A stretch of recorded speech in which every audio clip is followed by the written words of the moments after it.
buenas noches. Estamos aquí en una nueva transmisión. 5 minutos pasaron de las 9 de la noche en esta nochecita lluviosa de la ciudad de Buenos Aires. Muy contenta de estar acá con un gran invitado, que la verdad es un honor tenerte con nosotros y nosotras en esta noche. Francisco, especialista en derechos humanos, es internacionalista, comentador en varios medios muy importantes y especializado en todos los movimientos también geopolíticos de nuestra región. Buenas noches, ¿cómo estás? Hola, buenas noches, gracias por la invitación. Saludos desde Caracas, Venezuela.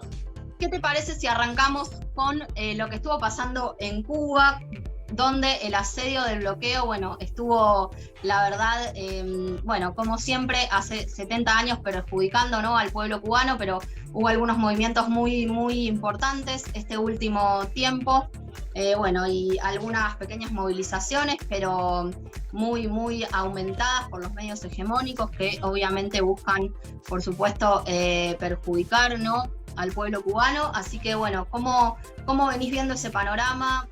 Bueno, tú sabes que aquí nosotros en Venezuela pues tenemos lazos muy profundos de integración con el pueblo cubano, pues desde hace años han venido profundizándose todo lo que tiene que ver desde el ALBA, cuando estaba el comandante Chávez, y lo que fue la construcción de esa unidad continental, América Latina y el Caribe, pues. Y en eso el ALBA pues fue como el bastión de esa unidad de integración latinoamericana, y eso se mantiene hasta hoy. Incluso en los momentos complicados, cuando aparecían o emergían los gobiernos de derecha, como pasó en Argentina en el año 2015, en esa campaña contra Scioli de Mauricio Macri, ¿verdad? Y donde Venezuela, después de eso fue sacada del Mercosur, fue desmantelada lo que fue la UNASUR y todos estos procesos de integración que fueron uno a uno siendo golpeados por los gobiernos más conservadores, los procesos de integración continental. Sin embargo, el ALBA, y a pesar de eso, el ALBA siempre estuvo allí, pues. Siempre estuvo allí, si bien muy golpeada también por las situaciones económicas del continente, y nosotros, Mora, pensamos que cada vez que ha habido y ha sumado la integración continental, pues también eso ha repercutido en lo que es las economías regionales y la economía del ciudadano, del común, al final, pues pensemos solamente y hagamos un análisis comparativo de lo que fue las realidades latinoamericanas en los años de Néstor Kirchner, de Chávez, de Lula, Lugo, Evo, Correa, y comparemos la actualidad. Es decir, cuando más integración ha habido, cuando más apoyo mutuo y solidaridad entre estos presidentes y estos pueblos latinoamericanos existían, pues yo creo que en ese momento también crecían los países en términos económicos, pero también en términos culturales, de intercambio. Aquí en Venezuela han venido a estudiar muchos estudiantes de Bolivia, por ejemplo, de Argentina, de Cuba, las misiones cubanas que están aquí, ¿no? Médico cubanas. Entonces eso ha venido, pues, repercute en la realidad del común de la gente, y eso se ha mantenido, pues. En este momento, pues, con la difícil situación internacional, recordemos que los precios de los commodities, lo que son las materias primas, han venido mermando a nivel continental. También la situación que ha sufrido Venezuela con las sanciones, ¿sí?, con las medidas unilaterales de Estados Unidos, por parte de Estados Unidos, el saqueo y la confiscación de bienes, digamos, muy importantes para el país. Ellos habían confiscado, pues, Citgo, que había sido una empresa que tenía, pues, algunas refinerías y más de 7.000, 8.000 estaciones de servicio venezolanas dentro de Estados Unidos, ¿no? Y todo ese petróleo que se procesaba, toda esa gasolina que venía a Venezuela, todo ese intercambio a través de Petrocaribe, ¿no?, por ejemplo, como otra instancia de integración continental, pues mermó bastante, y eso ha pegado, pues, también en las economías actuales en América Latina y en el Caribe, sobre todo. Yo creo que eso también ha repercutido en la economía cubana, pues. Cuba también, de alguna manera, en ese intercambio de bienes y servicios, pero también de intelectualidad, pues, ha venido haciendo en los acuerdos del ALBA, pues, intercambios con Venezuela, y eso también ha repercutido, pues, esa merma económica y esa merma de estos mecanismos, pues, en las economías del país. Y lo dicen también Díaz-Canel, lo ha dicho el presidente Maduro, pero también lo dice Bruno Rodríguez, el canciller, pues. Y en este momento, pues, de pandemia, en este momento donde ha proliferado esta terrible pandemia, que ya todos conocemos toda la situación internacional que ha ocurrido, pues, se aprovechan instancias internacionales desde Estados Unidos, lo que son ONGs, grupos conservadores, todo este montón de gente cubanos conservadores que viven en Miami, Marco Rubio, ¿sí? Republicanos allí. Todos ellos, pues, de alguna manera están orquestando un plan internacional para tratar de acabar con la revolución cubana. Y eso es lo que uno ve en este momento, pues, han fomentado a través de redes. ¿Cuál es el trasfondo de esta campaña mediática? ¿Qué quieren lograr? ¿Quiénes están detrás de esta campaña mediática que, bueno, está generando todo ese cerco mediático y esas mentiras sobre estas supuestas movilizaciones en Cuba? Mira, para poder entender la situación que está pasando con respecto a la política exterior de Estados Unidos con Cuba, vamos a decirlo con Cuba en particular, ¿no? Pero también con los países, digamos, que se han venido integrando en el continente a partir del ALBA o países de izquierda, nacional populares o indigenistas, o socialistas, ¿verdad? Cada vez que aparece en la escena uno de estos gobiernos autónomos que quieren tener más autonomía en cuanto a sus economías y más integración a nivel regional, entonces parece que eso le molesta, pues, a Estados Unidos y busca la manera de desestabilizar al país. Eso lo hemos vivido constantemente en Venezuela, pero creo que pasó también con Argentina, ha pasado con Bolivia, bueno, el punto que diera un golpe de Estado, ¿no? Trump, que había jalado las cuerdas tremendamente con respecto a estos países que ellos ven como los antípodas, los países de izquierda, por decirlo, le decía marxistas, bolcheviques, ¿sí? Aunque fueran neoliberales, ¿sí? Incluso a lo interno acusaba a Joe Biden de ir a transar con Cuba, con Venezuela, que era un gobierno marxista, una cosa que era totalmente absurda, pero lo hacía, ¿no? Lo decía constantemente. Entonces, ¿eso qué es lo que ha generado esto? Mora.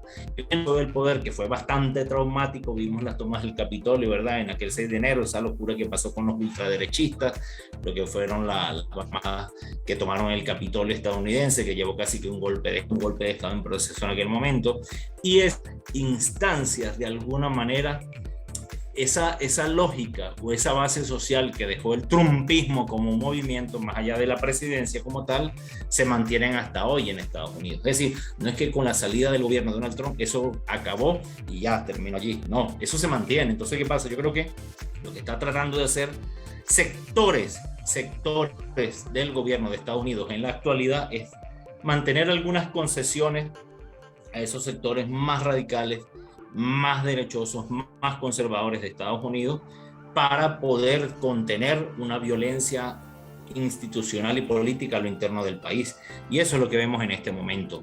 Tanto que hay un desorden tremendo dentro de las instancias de decisiones, dentro de lo que es el sector demócrata en el Parlamento, que son mayoría, y donde ayer vimos que en una página web importante de Cuba, el senador, pues, Gregory Meeks, demócrata, había dicho, bueno, sí, que Estados Unidos tenía que revisar su política y le exhortaba a Joe Biden de revisar la política de bloqueo contra Cuba, un propio norteamericano en el Congreso. Y eso también ellos mismos, ese sector, un día antes de que ganara Joe Biden, habían enviado una carta para tratar de distensionar las relaciones Cuba-Estados Unidos, incluso Venezuela, lo decían en aquella carta, en diciembre-enero aproximadamente. Entonces, en la actualidad, si bien está este sector que de alguna manera trata de hacer puentes con Cuba, hay otro sector más radical, lo vimos las declaraciones ayer del alcalde de Miami, ¿sí? O las declaraciones de Marco Rubio, donde exhortaban directamente a Estados Unidos, al Pentágono, que hay una invasión a Cuba, una invasión militar. Entonces, se nos parece mucho al ruido del año 2019 contra Venezuela, pero traspolado a la actualidad con Cuba. Es como que sí, el centro de gravedad de lo que era Venezuela en aquel momento, en este momento está centrado en Cuba, ¿no? Y de ahí, bueno, lo que va a repercutir en el resto del continente. Saludamos a toda la gente que se está sumando en Instagram y en Facebook. Gracias por estar ahí del otro lado. Estamos con Francisco González desde Caracas, que nos está actualizando de una manera muy, muy completa, muy clara el panorama internacional. ¿Cómo afecta exactamente a los ciudadanos y ciudadanas cubanas este bloqueo hace 70 años? ¿Cómo los afecta ahora en la pandemia, ¿no? ¿Qué cosas concretas suceden en la vida del pueblo cubano por causa de este bloqueo genocida? A ver, mira, hay una cuestión que tiene que ver con los países cuando están sancionados, ¿no? Bloqueados. Y es el hecho de que eso redunda en lo que son los sistemas económicos, ¿no? Y nos pasa, por ejemplo, a nosotros los venezolanos. nosotros entendimos una situación de bloqueo, pues cuando la vivimos, lamentablemente, ¿no? Y en Venezuela lo que es el tema de la gasolina, el tema de la electricidad, ¿no? El tema de las redes sociales en este momento se ve enturbiado por la situación de los bloqueos, ¿no? Las compras de bienes y servicios hacia el exterior, pero es una situación que ocurre en Cuba, pero también ocurre, por ejemplo, en países como Irán, ¿no? Uno cuando hace análisis comparativos de los países bloqueados entiende que son situaciones similares que van ocurriendo en cada uno de estos lugares, ¿no? Y en Cuba, pues, en particular, ha venido a afectar tremendamente la economía y con la pandemia, pues, y sin embargo, ¿no? Los cubanos han tratado de mantener, pues, los picos pandémicos y estos días justamente, mira, casualmente, ya que estamos hablando de eso, cuando explotan esta telemática, digamos, en inicio, marchas allí en Cuba el 11 aproximadamente de este mes, justamente tenía que coincidir eso con el tema del pico pandémico, ¿no? Sin embargo, habían sido creo que 6.000 aproximadamente infectados, unos 30 y tantos muertos, pero si comparamos eso con respecto a otros países, a la tasa de mortalidad por la pandemia, pero también el tema de la proporcionalidad y todo lo que tiene que ver con en distintos países, incluso países desarrollados, pues en Cuba se ha mantenido un número bastante bajo, pues en proporcionalidad pues con otros países, y como en Venezuela pues ha ocurrido también. Entonces, ¿qué pasa? Pues esto disparó pues una cantidad de memes, de twitters, ¿no? Que ya he sabido hoy que han sido estos bots que le llaman, que van disparando y generando todas estas matrices a diario, ¿no? Se hizo tendencia. Y mire, yo te lo digo, yo que he estado varias veces en Cuba, hace unos años que no voy, pero cuando iba, si hay una cosa que es muy complicada en Cuba es las conexiones en redes, conexión de internet, conectarse al Zoom. Tengo un amigo, un colega, profesor allá en Cuba, en La Habana, y es muy difícil conectarnos por las redes, ¿no? Porque el país está bloqueado, pues es muy complicado. Entonces, cuando uno ve de repente que Cuba es tendencia en varios países por el tema de las medidas que están ocurriendo, o de estas marchas y no sé qué, nos parece más una cosa de montaje telemático que una cosa real. Pues sí hubo las marchas, sí hubo las protestas, pero han sido exacerbadas tremendamente por la situación de esta. Y otra cosa, pues en el YouTube uno ha visto en las noches que hay como un fijo, ¿no? De gente dando conferencias y charlas hasta las madrugadas desde Cuba, supuestamente. Y bueno, yo te digo, uno que estaba en Cuba y ha entrado en las casas de los cubanos, bueno, sí, son casas de la gente que, bueno, por el mismo tema de los bloqueos y todo esto, que viven de una manera a veces hasta humilde, ¿no?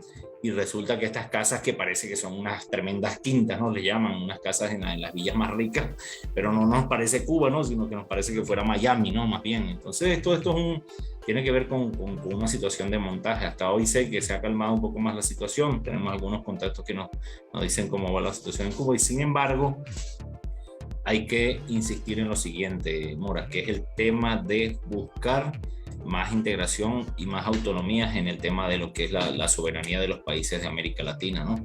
La dependencia de la cual nosotros hemos venido, digamos, sufriendo con Estados Unidos a lo largo de estos años, pues hace que cuando se dan este tipo de situaciones tan complejas, pues Estados Unidos arremete con las economías, cortando todo lo que tiene que ver con esa dependencia tecnológica en bienes y servicios, en las compras de nuestros bienes. Entonces es algo que tenemos que hacer una revisión interna cada uno de nuestros países para ver cómo podemos nosotros más bien ir desarrollando tecnologías alternas y desde el interno de los países, ¿no? ¿Qué estuvo pasando en Nicaragua? Realmente acá también en Argentina, te soy sincera, la información que llega es muy confusa también a través de, sobre todo, los medios hegemónicos de derecha, y para el pueblo de a pie es difícil también acceder a una información concreta, y así que estaría buenísimo que nos des un pantallazo también. Es un plan reeditado, ¿no? A ver, estos análisis comparativos son importantes por lo siguiente, pues yo recuerdo en el año 2011, 2010-2011, cuando se da la situación de Egipto, ¿no?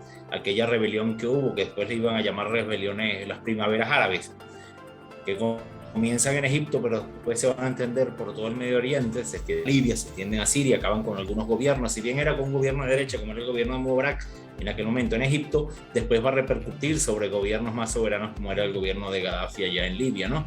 Entonces, en este momento yo creo que Estados Unidos está tratando, y lo vino haciendo Donald Trump, ¿no? Donald Trump ensayó esas estratagemas en el año 2019 con Venezuela, pero mientras estaba haciéndolo con Venezuela, al mismo tiempo lo estaba haciendo con Bolivia, lo estaba haciendo con Nicaragua, lo estaba haciendo con Cuba, pero digamos que el centro, el meollo del asunto de esa estrategia estaba en Venezuela en aquel momento, ¿no?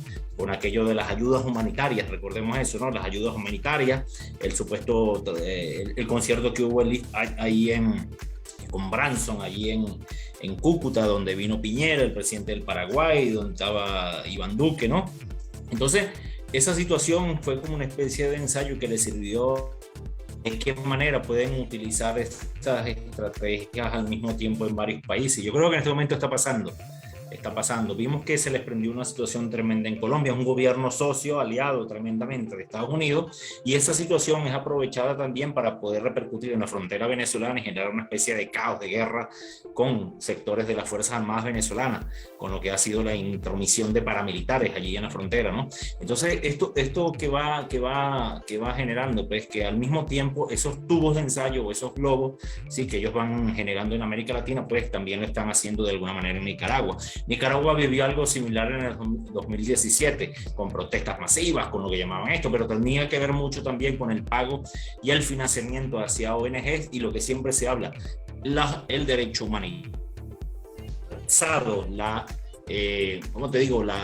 el nombre del derecho humanitario para hacer ver pues que estos países están bastante inestabilizados y en ese sentido generar excusas con la intención de intervenir directamente hasta militarmente cada uno de nuestros países, y en eso Venezuela, bueno, vivió una terrible experiencia en el 2019, pero es algo similar que están haciendo allí en Nicaragua y en Cuba. Mira, y en Cuba también están hablando de los derechos humanitarios, del derecho humanitario, de las intervenciones humanitarias, ¿no? Lo han dicho abiertamente voceros de los conservadores cubanoamericanos. Sí, hay este hilo de el mismo discurso y la misma intención, ¿no? Por parte del imperio de entrometerse, ¿no? Siempre con las mismas intenciones, ¿no? Se reactualiza en cada país con discursos un poco modernizados, pero es básicamente lo mismo, ¿no?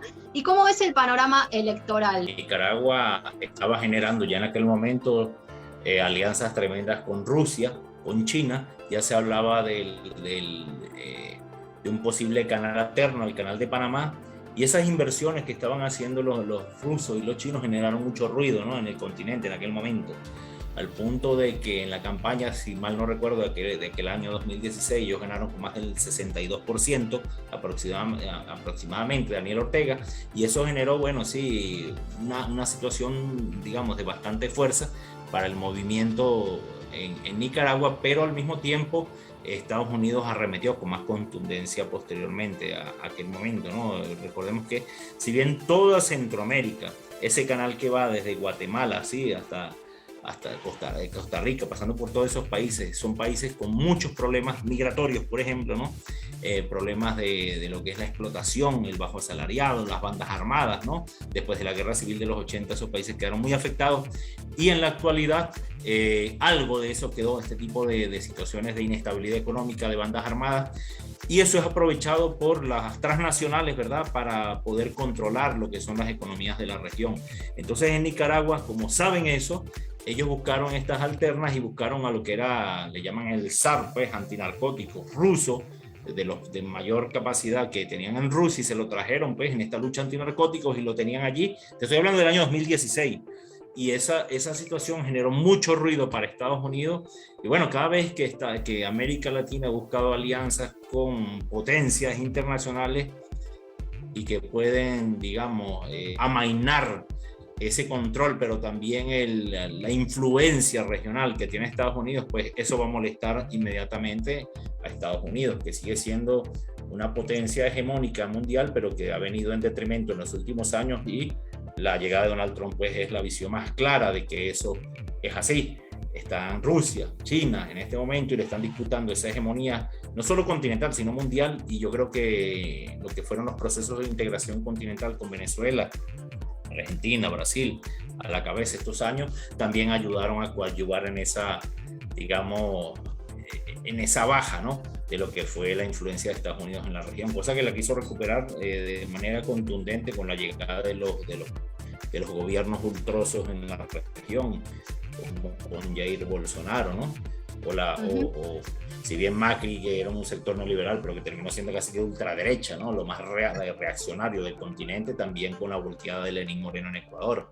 Entonces, los presidentes que se decían hasta progres neoliberales, como Piñero, quizá Macri, pues terminaron en la ultraderecha y bueno, y toda esta locura que han despertado en la región, ¿no? ¿Y cómo ves vos puntualmente el panorama, así también en el sentido más interno de Nicaragua en plena pandemia? Pues no solamente te hablo de Nicaragua, sino de América Latina en general, y es lo que estamos sufriendo también en Venezuela. Las dependencias con respecto a lo que son las supuestas inversiones que van a ser las panaceas de las resoluciones de nuestros problemas, ya nos hemos dado cuenta que no son tales, ¿no? Sino que debemos más bien nosotros afincarnos en lo que son nuestras ventajas comparativas, ¿sí? Nuestras producciones locales, y a partir de allí generar pues intercambios a nivel regional. En ese sentido, yo creo que Nicaragua está tratando de hacer eso, pero todavía la dependencia es tremenda, ¿no? Pero sin embargo, yo veo que la posibilidad de la apertura del canal, que están trabajando en eso, ¿no? El canal alternativo al canal de Panamá, que todavía es influenciado y controlado por Estados Unidos, y en este caso quien hace las mayores inversiones en el canal alterno sería China, pues es lo que le ha causado un ruido tremendo a Estados Unidos. Pero eso repercute en toda la región, pues, por supuesto, ¿no?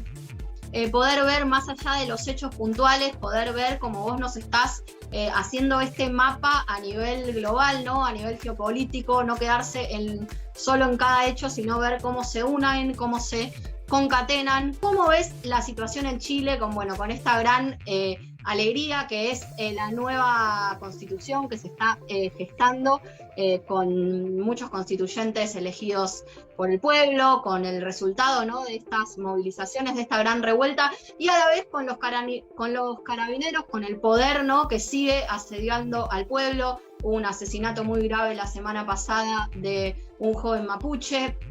Entonces vemos, ¿no?, este tire y afloje, lo nuevo que nace. Yo creo que lo de Chile es un acumulado, pues en los últimos 10 años la juventud, una nueva generación de juventud chilena, pues ha despertado pues a la política y ha estado en contra de lo que es el sistema neoliberal implementado allí. Si bien surge, ¿no?, después de la caída de Allende y lo que fue la dictadura, terrible dictadura de Pinochet y todos esos años, el sistema neoliberal se implementó a balazos, ¿no?, con la bota pesada allí en Chile. Y es lo absurdo, ¿no?, que se habla del liberalismo pero en una dictadura, ¿no? Pero ocurre así, pues esa es una de las cuestiones particulares de Chile. Y si bien en los 80 hubo una transición en la democracia, al final de la época, con lo que fue la socialdemocracia tomando el poder allí en Chile, ese sistema neoliberal con esa constitución del año 80 se mantiene toda esa época de neoliberal de los 90, se mantiene después con los gobiernos socialistas de la concertación. Y cuando llega Piñera al poder, bueno, sigue siendo la misma institucionalidad, al punto que eso es como un modelo agotado que en la actualidad, con estas repercusiones, todas las marchas, todo lo que fue el año 2019, Mora, fue muy contundente lo que fueron las protestas allí en esa Plaza Italia, la que llamaban la Plaza de la Dignidad. Y al mismo tiempo, mira, en septiembre-octubre de ese año 2019 estaban ocurriendo protestas similares en Ecuador, ¿sí? Los sectores indigenistas que habían tomado el palacio y toda la dinámica que había allí contra el gobierno de Lenín Moreno, y también estaban ocurriendo lo que eran las primeras marchas, el paro nacional de Colombia. Al mismo tiempo estaban ocurriendo esos procesos y después iban a tener contundencia en cada uno de los países, ¿no? 2021, bueno, viene a traer a colación todo lo que ha sido la continuidad del paro nacional este año. En Colombia, por ejemplo, ha traído a colación toda la dinámica que se ha dado también en Chile, donde se dio el proceso constituyente. Si bien algunos críticos, colegas nuestros, están hablando de una cooptación por parte de sectores burocráticos y partidos burocráticos de esas dinámicas allí en Chile, pero bueno, el simple hecho que se esté discutiendo ya una nueva constituyente en esa asamblea actual, bueno, ya yo creo que es un avance, ¿no? Sin embargo, los movimientos más avanzados, me refiero a los de más visión progresista, más contundentes en las transformaciones y en los cambios sociales, pues tienen que tratar de ponerse en la punta y no dejar que sean cooptados por sectores burocráticos oportunistas que, bueno, en Chile abundan, ¿no? Y eso fue algo lo que pasó con la concertación, el desgaste que hizo que la concertación le entregara prácticamente el país país, a este sector de Piñera y todo esto que está pasando en la actualidad en Chile, ¿no? Por suerte, bueno, la derecha no tiene una mayoría, digamos, Sí, para claro. votar, pero bueno, es preocupante y hay que estar atentos, atentas, ¿no? Y con respecto al proceso electoral que se viene en Venezuela, ¿cómo viene? Francisco es abogado especialista en derechos humanos, magíster en integración latinoamericana, estudió también acá en Argentina en la UTREF, sí. También es actor, bueno, y muchas cosas más, comentarista en varios medios internacionales. Bueno, aquí hay una campaña electoral ya, el país, primero hay unas internas en lo que es el Partido Socialista Unido, ¿no? Sin embargo, pues hay muchas críticas también a las formas, quizás a las formas. Recordemos una cosa, a ver, no es igual las campañas electorales o las propuestas en las campañas, los programas electorales de los movimientos de izquierda, nacional populares, indigenistas, que estando en el poder. Recordemos que las estructuras periféricas de dependencia latinoamericana son muy atrasadas, tenemos una cultura de mucha dependencia y una cosa que, mira, recientemente veíamos una entrevista que le hacían a Noam Chomsky, ¿no?, de Estados Unidos, y él hablaba de que en América Latina pues se caracteriza por tener una élite intelectual, cultural muy proestadounidense, ¿sí?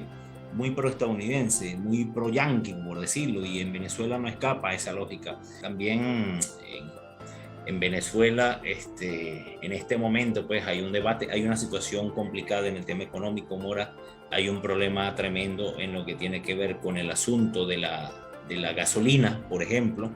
Si bien Venezuela tiene unas reservas internacionales comprobadas por más de 300.000 millones de barriles, lo cual le da a ser el top, ¿sí?, en la cadena de las reservas mundiales, y a pesar de eso, pues tenemos problemas estructurales acumulados de muchos años de dependencia. Vuelvo otra vez a decir, la interdependencia con Estados Unidos, construido por años, que podríamos hacer 2-3 sesiones completas para hablar solo de esa temática.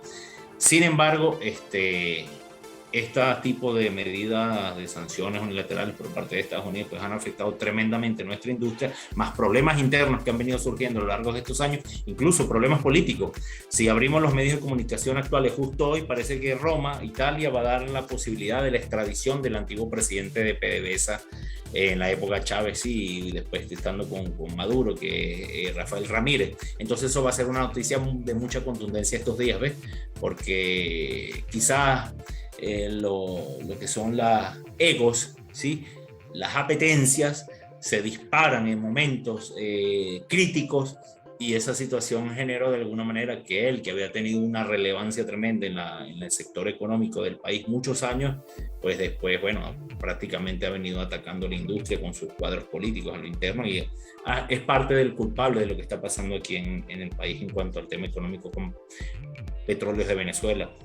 Entonces, todas estas cuestiones repercuten, sí, de alguna manera en las campañas electorales, pero yo tuve la chance de estar representando a Venezuela con distintos movimientos sociales allí en Mendoza, después paré a Buenos Aires, y lo que recuerdo de ese momento era justamente que Venezuela ya había salido totalmente de lo que era el Mercosur.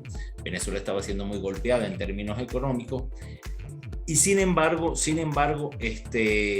mantenía la dinámica de poder seguir integrando, pero a partir de lo que eran movimientos sociales, ¿no? Para eso estábamos allí en aquel momento, ¿no?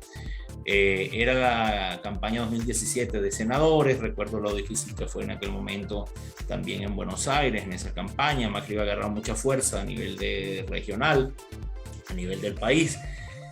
Y también ya aparecía el fantasma de lo que era Venezuela, ¿no?, como una especie de forma de crear una especie de comunismo, ¿no?, que se crea por parte de los sectores más conservadores en Buenos Aires, y de ahí viene la matriz. Mira, cuando se da esa campaña electoral entre lo que era Alberto Fernández y Mauricio Macri en aquel momento, Alberto Fernández se lo dijo a Mauricio Macri, y creo que lo comentábamos estos días, ¿no?, previo a la organización del programa, que Argentina posiblemente iba a enviar tropas a Venezuela si se daba la invasión esa humanitaria supuesto humanitaria del año 2019, pero eso ya venía también de atrás.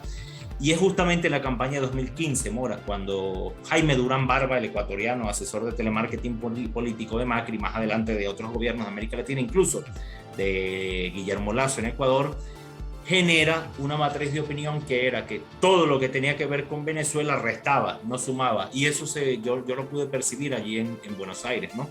Entonces Venezuela empieza a ser utilizada no solamente para destruir lo que eran los avanzadas ¿sí? dentro de los países, sino para destruir al mismo tiempo los sistemas de integración regionales. Entonces había sido una estratagema que utiliza en aquel momento Mauricio Macri con este asesor Jaime Durán Barba, pero que después va a repercutir en la región. Yo creo que era importante decirte esto porque es algo que tenemos que recalcarlo constantemente, que todavía mantenemos vinculaciones hasta hoy.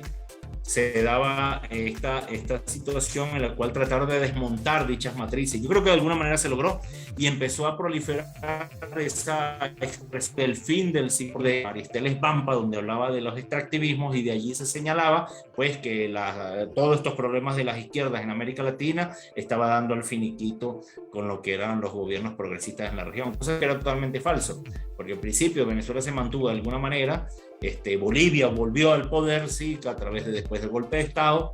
Ha pasado el problema de Colombia, donde está en crisis. Precisamente lo que está en crisis en Colombia es el sistema neoliberal recalcitrante y bastante recurrente allí en Colombia, y así sucesivamente en el país. Parecía que los sectores más conservadores, con Guaidó a la cabeza, eran la única oposición. Era la oposición unívoca, incuestionable, en la cual esa juntada con el gobierno de Donald Trump, y parecía que no había más nadie que tuviera vocerías en la oposición venezolana. Pero nos dimos cuenta de manera paulatina, y nos dimos cuenta en Buenos Aires, Mora, desde allá lo vimos, que era posible, a pesar de las terribles circunstancias después del 2017, que se daban las guarimbas con este señor Leopoldo López, lo que le llamaban ellos la salida, de que surgieran otras oposiciones en el país. Otras oposiciones que paulatinamente fueron abriendo voces de una manera, si bien no son para nada chavistas, no son revolucionarios, pero son más nacionalistas y no estaban de acuerdo con una intervención por parte de Estados Unidos, ¿no? Nombrás esto de ¿Sí? la oposición ante las elecciones, y hay un tema que, bueno, corregime si no lo digo bien, pero que por lo general la oposición directamente no acepta ni ir a las elecciones para luego no reconocerlas, ¿no? ¿Cómo es en este caso? ¿La oposición está yendo a las elecciones o las está impugnando desde previamente, como suele hacer?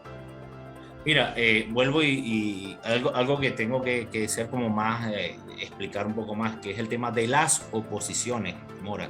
Es decir, no hay una oposición unívoca, sino que hay un sector opositor radical, que es el que representa el ala de Guaidó, y uno que llaman los partidos más radicales, que ellos no están de acuerdo con ningún tipo de elección, son los que delegitiman todo el sistema electoral venezolano, quieren una intervención por parte de Estados Unidos o de cualquier ejército que se le ocurra venir para acá, de la OTAN si es posible.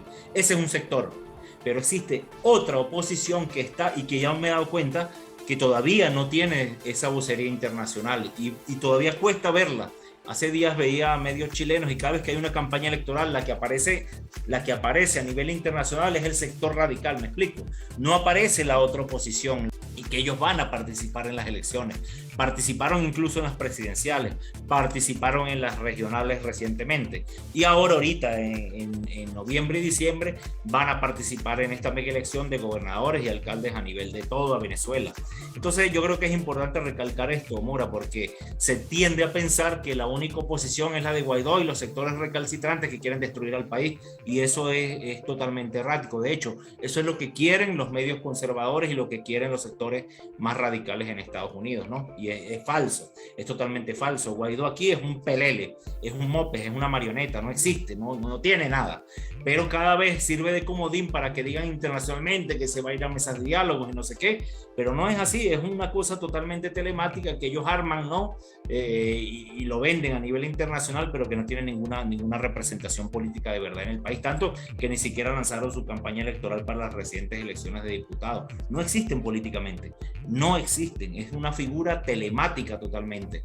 y a veces lo utilizan todavía para tratar de degenerar todo lo que tenga que ver con Venezuela. Tenemos el honor de tener aquí a Francisco y me interesa, antes de ir cerrando, que ahora sí pasemos a Perú, donde también el 28 de julio de este mes tendría que asumir Pedro Castillo que triunfó, al quien el Jurado Nacional Electoral ya le reconoció el triunfo. Sin embargo, Keiko Fujimori y los sectores de su partido, los sectores de derecha, siguen haciendo, bueno, caprichito, pataleta para no reconocer este triunfo de diferentes maneras. También se conocieron estos audios de Vladimiro Montesino, estos audios de este asesor de Alberto Fujimori que estaban, bueno, intentando directamente comprar al Jurado Nacional Electoral. Así que, bien, con toda esta información, que es un montón, ¿qué tenés para decirnos sobre Perú? Y bien, en los años 80, finales de los 80, el gobierno del aprista Alan García mantenía una economía de regionalismo cerrado, ¿sí?, con devaluaciones, con todo lo que tenía que ver el tema del control de cambio, el tema de cerrar hacia las empresas del exterior, toda esa dinámica, aparte de la guerra con Sendero Luminoso que se daba tremendamente allí, y una hiperinflación que llegó al 7000% de aquella época. Eso generó que la representación política de los partidos como el APRA, que eran los representativos clásicos de allí del Perú, pues habían perdido ese piso social. Y se da la aparición en la escena, pues, de los candidatos que eran como alternos en el momento, y va a comenzar toda una campaña, pues, de rupturas con las lógicas que se habían entrado allí en Perú. En el 92 da un autogolpe, toman el Parlamento, las Fuerzas Armadas salen a la calle, silencian medios de comunicación, todo esto, y en el año 93 eso le dio el piso para armar lo que fue una constituyente amañada, y generar lo que fue la Constitución de 1993. Esa Constitución, Mora, del 93, es la que se ha mantenido hasta hoy, a pesar de los distintos gobiernos en el Perú, a pesar de que el fujimorismo no ha tenido las representaciones presidenciales a lo largo de todos estos años, más sin embargo tiene muchas cuotas de poder en el Poder Judicial, en el sistema electoral, que ya lo vimos recientemente, ¿no?, pero también en las Fuerzas Armadas. Entonces, eso que ha hecho, que le permite ciertos controles hasta la actualidad, y ese modelo implementado en 1993 es el que está en crisis en este momento. Y a la vez, si en algo se parece una figura como la del profesor Pedro Castillo en la actualidad a la de Alberto Fujimori en los 90, es que son outsiders, son personas que no eran conocidos en la política. Recordemos que en aquella primera vuelta aparece con sus propuestas en el año 90 Alberto Fujimori, y en la actualidad Pedro Castillo, pues, emerge prácticamente en la última semana de lo que fue la primera vuelta antes del balotaje. Entonces, el señor del sombrero, el señor de los caballos, el señor campesino de las escuelas rurales, de los sectores más desposeídos, más periféricos del Perú, del norte del Perú, toman la batuta en lo que eran los debates presidenciales de más de 17 posibles candidatos, y sin que lo vieran muchos analistas, en la última semana, pues prácticamente toma la batuta y se hace una campaña bastante polarizada, que viene a ser la expresión de la ultraderecha con Keiko Fujimori, que es el fujimorismo.